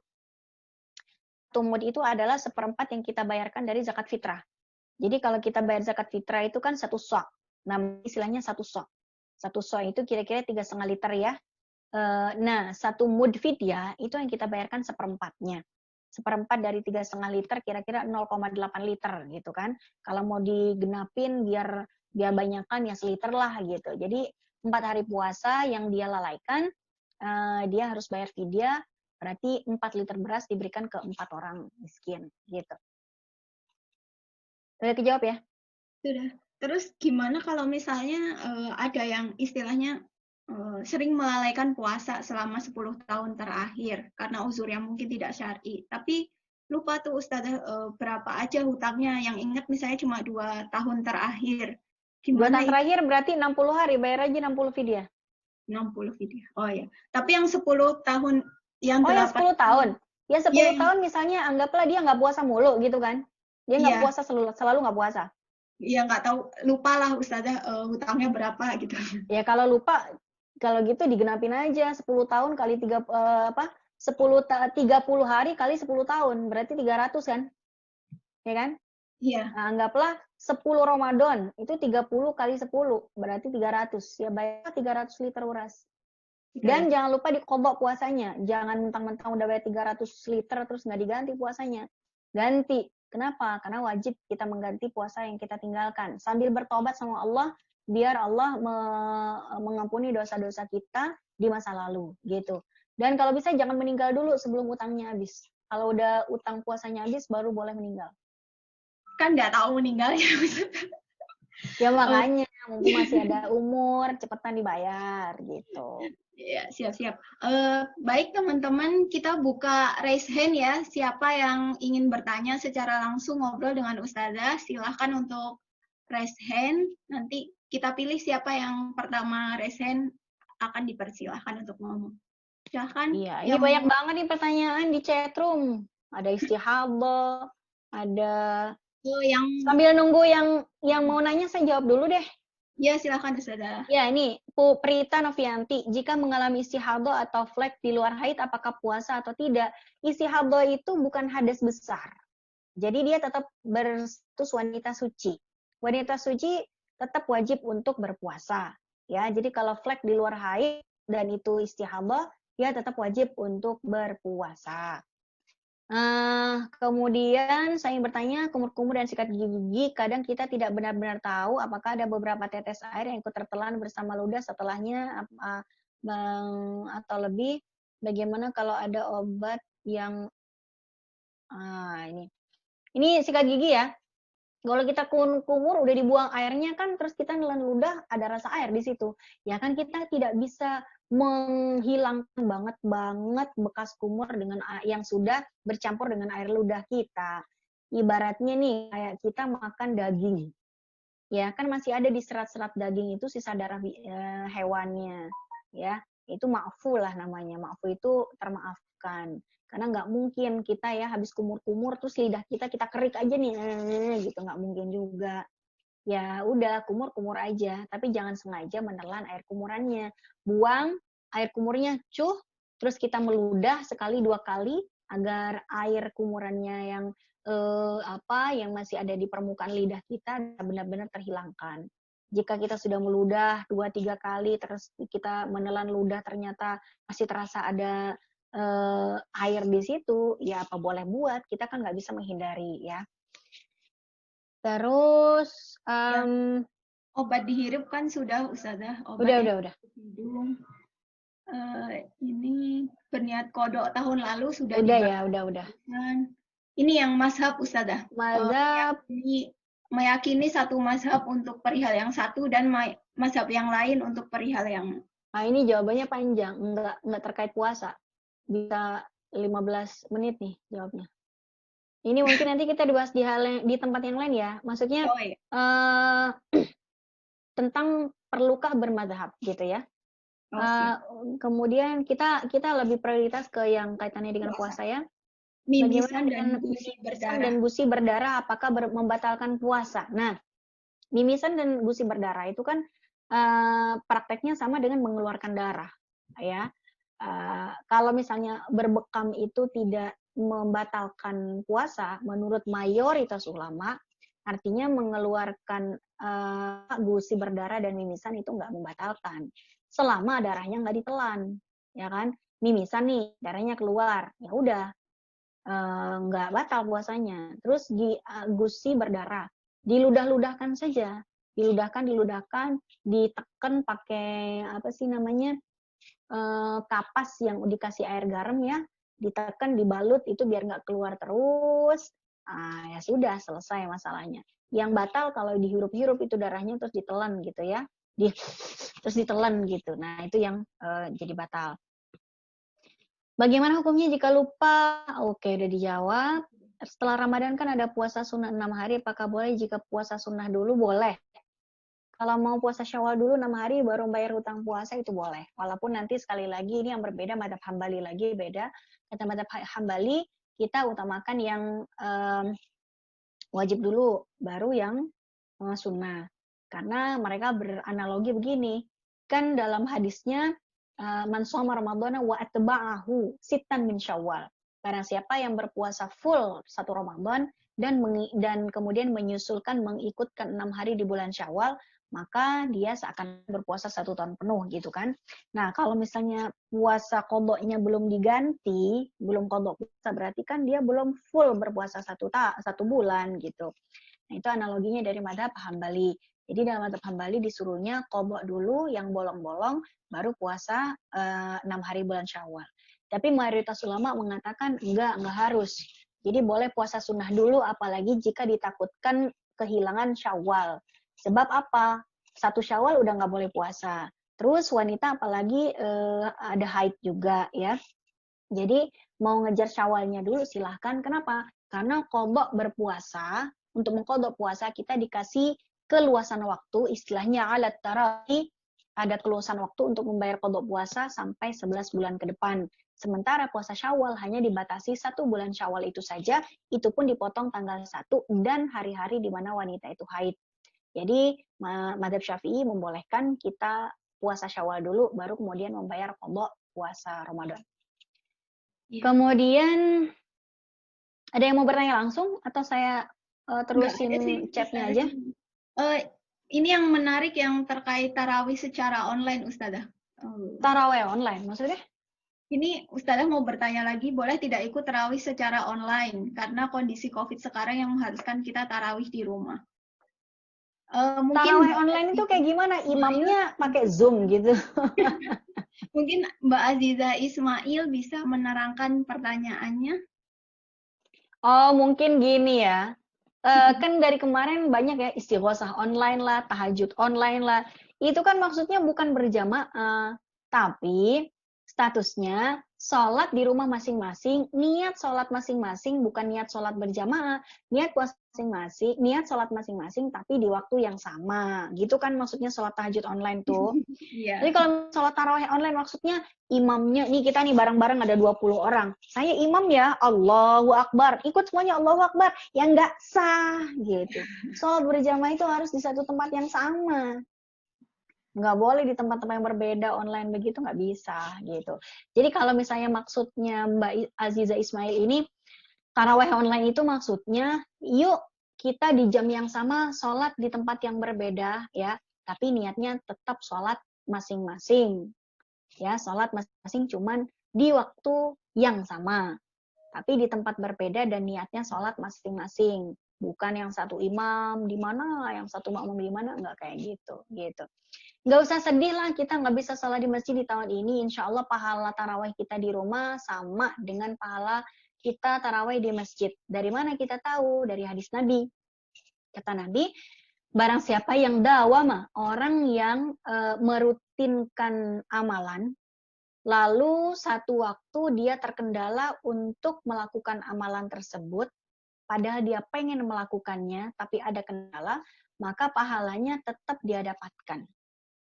Makanya orang yang lagi haid, misalnya dia kan kalau nggak haid kan puasa sholat 5 waktu tuh. Terus dia haid, dia kan pengen sholat, cuman nggak boleh sholat. Orang haid itu tetap dapat pahalanya orang sholat 5 kali sehari. Kenapa?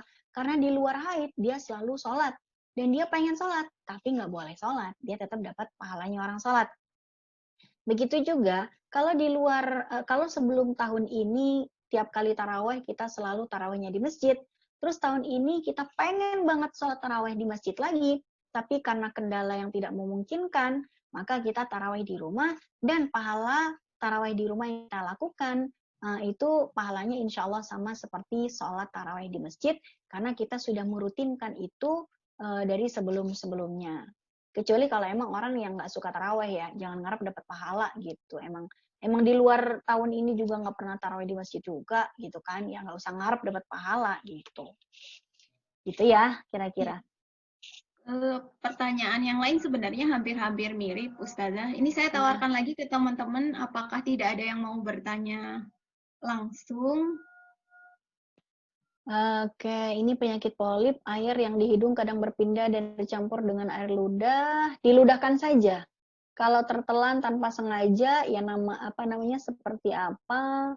Polip. Itu kan air yang di hidung berpindah bercampur ke air ludah. Bagaimana jika tertelan itu? Oh enggak lah itu.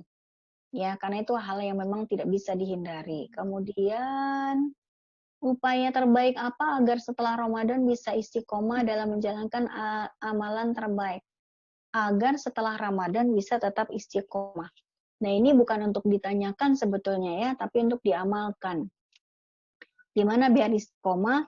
Ya, istiqomahkan gitu. Dan yang menjadi penyemangat kita, jangan sampai kita baik-baikin Allah cuma di bulan Ramadan doang.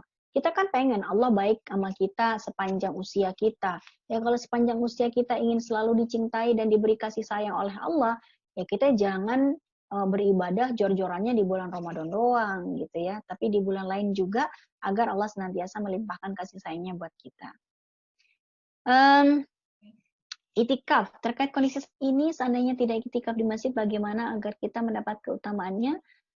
Adakah tips seperti berdiam di musola? Enggak, itikaf itu harus di masjid. Kalau di rumah itu nggak bisa itikaf. Karena rukunnya itikaf adalah berdiam di dalam masjid. Di rumah, di musola rumah nggak memenuhi syaratnya. Ya gimana biar kita dapat keutamaannya? Kita cari pahala dari jalan yang lain, ya. Dengan jalan itikaf tertutup, berarti dengan jalan yang lain insya Allah bisa kita buka. Dengan cara apa? Ya kita rajin masak aja sebelum buka puasa, sahur, terus tilawah, sedekah. Apalagi sekarang ya, orang yang membutuhkan uluran tangan itu banyak banget ya. Apa? Karena penghasilan mereka berkurang. Nah, kita ditantang, diuji iman kita agar kita mau berbagi dengan harta walaupun kita juga lagi butuh harta tersebut. Ya, laisal birra hatta tunfiqu ma tuhibbun. Tidaklah kita disebut mendapatkan kebaikan kecuali setelah kita menginfakkan harta yang memang harta itu kita sayang-sayang. Kita lagi perlu duit nih di masa-masa kayak gini, tapi kita punya duit, terus kita bagikan ke orang lain yang juga membutuhkan. Nah, itu pahalanya luar biasa. Insya Allah pahala itikaf pun bisa senilai lah dengan itu ya. Karena kita butuh, tapi kita juga berbagi sama orang yang juga butuh. Nah, ini luar biasa. Banyak pintu-pintu pahala lain yang bisa kita buka jika ada pintu ibadah yang tertutup. Masih banyak pintu yang lain yang bisa kita buka. Untuk sholat Idul Fitri, apakah sama perlakuannya? Sholat Idul Fitri kalau sama pemerintah itu dilarang, ya sudah kita nggak usah sholat Idul Fitri. Tapi kalau kita tetap pengen sholat Idul Fitri di luar masjid dan memungkinkan jaraknya semeter, silakan saja. Ya, kan sholat Idul Fitri itu nggak wajib di masjid. Tapi kalau itikaf itu wajib di masjid. Kalau sholat Idul Fitri nggak wajib di masjid, bisa di lapangan, bisa di musola, bisa di halaman rumah bareng-bareng. Nah itu silakan saja. Kalau itu memungkinkan. Tapi kalau kata pemerintah, nggak usah lah pokoknya, ya sudah, kita ikuti saja. Darul mafsadah muqaddam ala jalbil maslahah.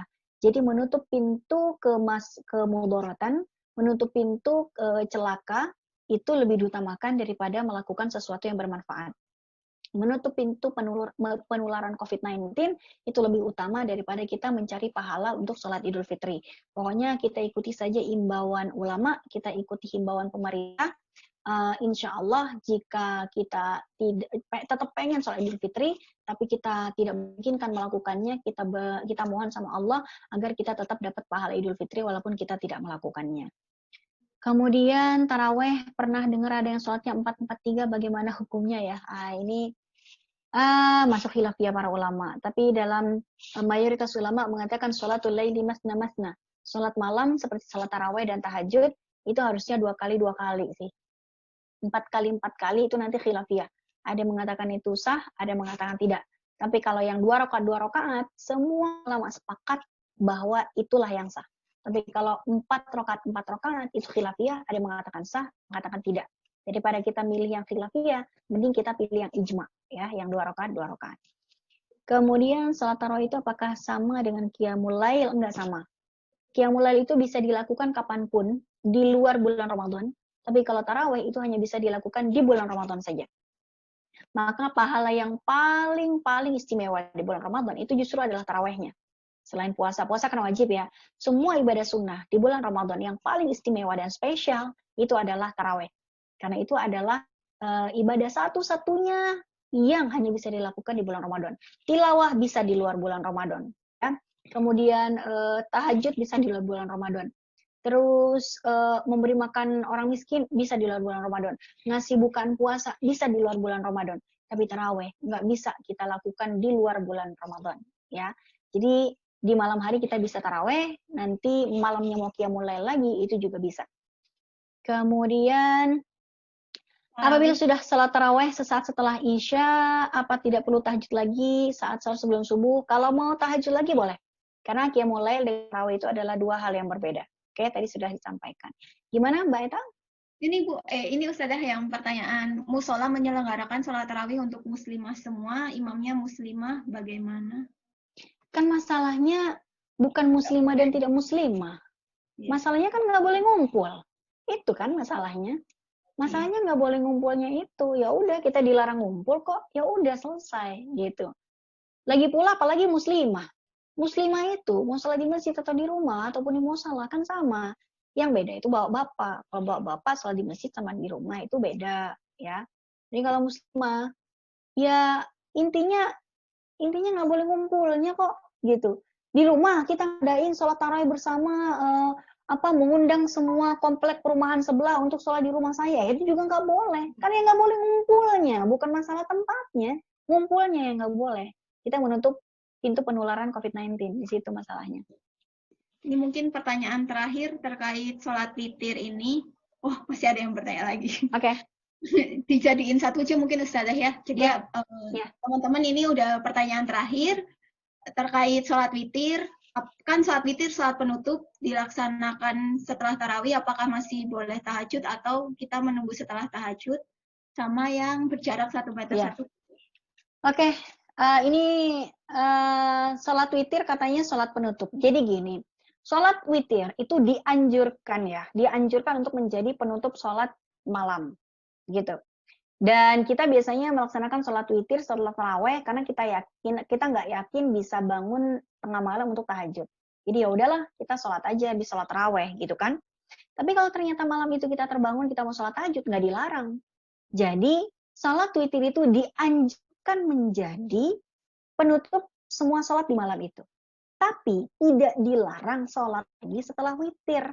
Dan kalau kita udah witir habis sholat tarawih, terus malamnya tahajud, habis tahajud jangan witir lagi. Karena kata Nabi, la witrani fi lailatin. Tidak boleh ada 2 witir di dalam satu malam. Karena apa? Salat witir itu dari kata al-witru. Witir itu artinya ganjil. Kalau kita lakukan 2 kali salat witir, kita melakukan 2 kali salat ganjil, ganjil tambah ganjil, genap. Gitu. Jadi kalau habis tarawih udah 3 rakaat, habis tahajud 3 rakaat lagi, 3 rakaat tambah 3 rakaat, jadi 6. Jadi udah hilang kewitirannya gitu. Jadi kalau tadi habis tarawih udah witir, malam kita tahajud, ya nggak usah witir lagi. Dan apakah kita nggak boleh sholat tahajud gara-gara tadi udah witir? Nggak ada masalah. Kan tadi dianjurkan witir menjadi penutup. Tapi jangan dikira hanya gara-gara kita dianjurkan menutup sholat dengan witir, terus kalau kita udah witir, haram gitu sholat lagi? Enggak. Cuman kalau bisa sih, kalau kita yakin bangun tengah malam, habis tarawih nggak usah witir dulu deh. Kalau udah biasa sholat tahajud tiap malam, ya udah, karena aja witirnya habis sholat tahajud. Tapi kalau kita nggak yakin bisa bangun tengah malam, ya udah witir aja habis tarawih. Toh nanti malam kalau ternyata Allah kasih rezeki kita bangun, ya berarti kita sholat tahajud aja, tapi nggak pakai witir lagi. Bolehkah sholat berjarak 1 meter 1 meter? Ustazah tadi sempat dengar tidak apa sholatnya di lapangan jika berjarak 1 meter. Jadi gini, merapatkan shaf itu tidak masuk ke dalam syarat dan rukunnya sholat, tapi dia masuk dalam anjuran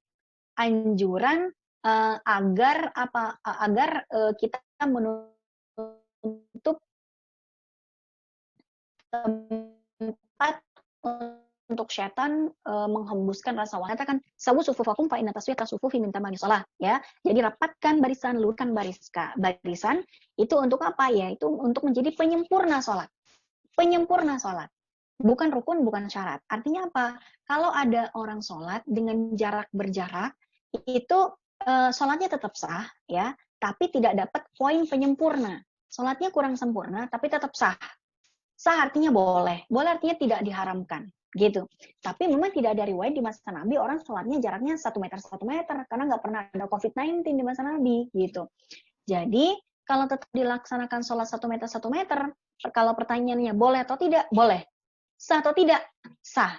Tapi kalau pertanyaannya sempurna atau tidak? Tidak sempurna. Gitu ya. Kalau ini pertanyaannya kan boleh atau tidak? Ya boleh, tapi tidak sempurna. Gitu.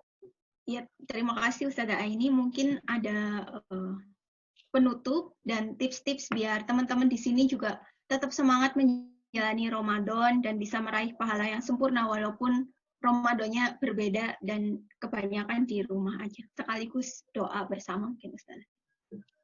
Oke. Alhamdulillah sudah selesai ya kajian kita hari ini. Mudah-mudahan bermanfaat untuk kita semua. Puasa tidak hanya di bulan Ramadan, puasa bisa kita lakukan di luar bulan Ramadan ya. Dan jangan lupa teman-teman nanti di bulan Ramadan jangan tinggalkan sholat tarawih semalam pun, kecuali kita punya halangan seperti haid atau nifas ya. Kalau dulu di Ramadan-Ramadan sebelumnya kita punya kendala taraweh karena banyak godaan buka puasa bersama, ya kan? Rumahnya di Cibubur, buka puasa bersamanya di Bintaro gitu ya, dari ujung ke ujung. Rumahnya di Bintaro, buka puasanya di mana lah misalnya gitu. Nah ini di bulan ini insya Allah tidak ada seperti itu, jadi godaan-godaan itu nggak ada. Jadi sebisa mungkin kita tidak meninggalkan sholat taraweh, karena sholat taraweh itu adalah ibadah sunnah yang paling utama di bulan Ramadan yang pahalanya akan sangat besar sekali gitu. Untuk teman-teman yang punya keinginan untuk menghafalkan Al-Quran sebanyak-banyaknya di bulan Ramadan, dipersilahkan. Tapi yang perlu kita garis bawahi, kita harus tahu kemampuan diri kita, kemampuan dalam membaca Al-Quran kita sudah baik atau tidak. Buat teman-teman yang sudah lancar, yang tahsinnya sudah baik, yang bacaan Qurannya, makharijul hurufnya sudah baik, silahkan kejaran itu bisa seminggu hafal 2-3 kali silahkan. Tapi buat teman-teman yang masih belajar tahsin ya, apalagi baru ikro dan lain sebagainya, yang dikejar bukan khatamnya, tapi kualitas bacaannya. Nggak masalah kita itu cuman hatam surat Al-Baqarah di bulan Ramadan, yang penting makharijul huruf dan kualitas tajwid kita benar semua.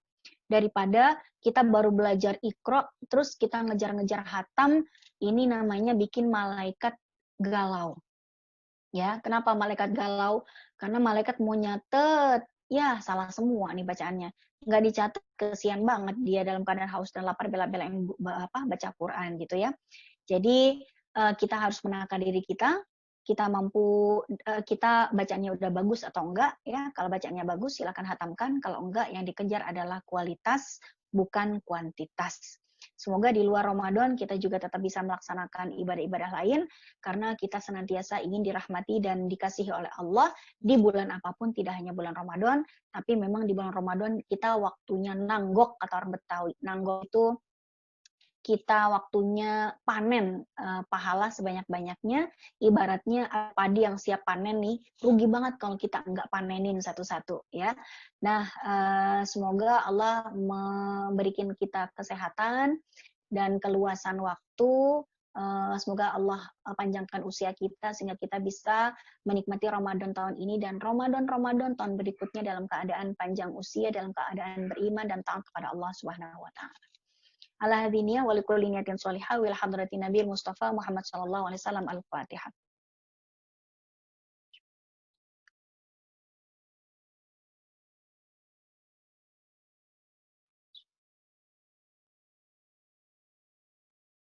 Hamdan yuafi ni'amahu wa yukafi mazidah. Ya Rabbana lakal hamdu kama yanbaghi li jalali wajhikal karim wa li 'azimi sultanik.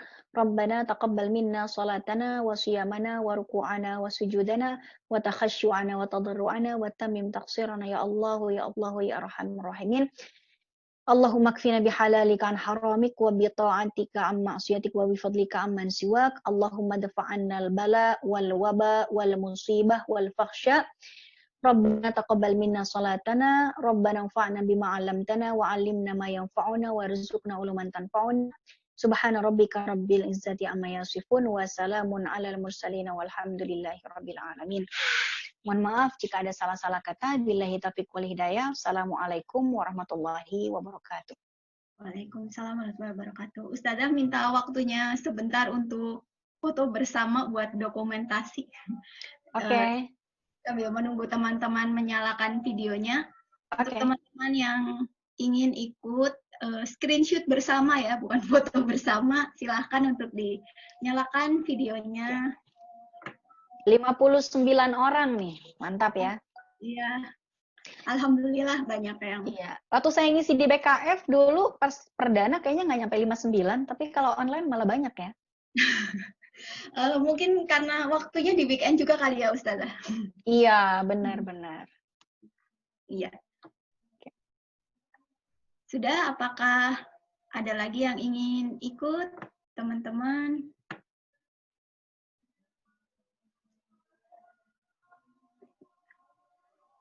Mungkin ada beberapa kali ya karena yang ikut banyak.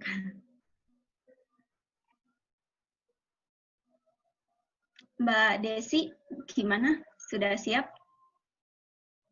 Oke. Ayo teman-teman berikan ekspresi terbaik kita sambut Ramadan bersama-sama. 3, 2, 1. Sekali lagi, Mbak Desi atau gimana? Ya, sekali lagi. Silahkan berganti pose, teman-teman. Ya, semoga Ramadan ini walaupun di rumah aja kita tetap mendapatkan pahala yang sempurna ya. Yuk, 3, 2, 1. Oke. Udah, Mbak Desi? Gimana? Ya, udah. Terima kasih Ustazah Aini atas waktunya dan ilmunya. Semoga kita semua bisa meraih pahala yang sempurna di Ramadan ini dan tetap istiqomah di bulan-bulan setelahnya setelah Ramadan. Alhamdulillahirrahmanirrahim, saya tutup kajian Muslimah PKF yang sekarang. Wassalamualaikum warahmatullahi wabarakatuh.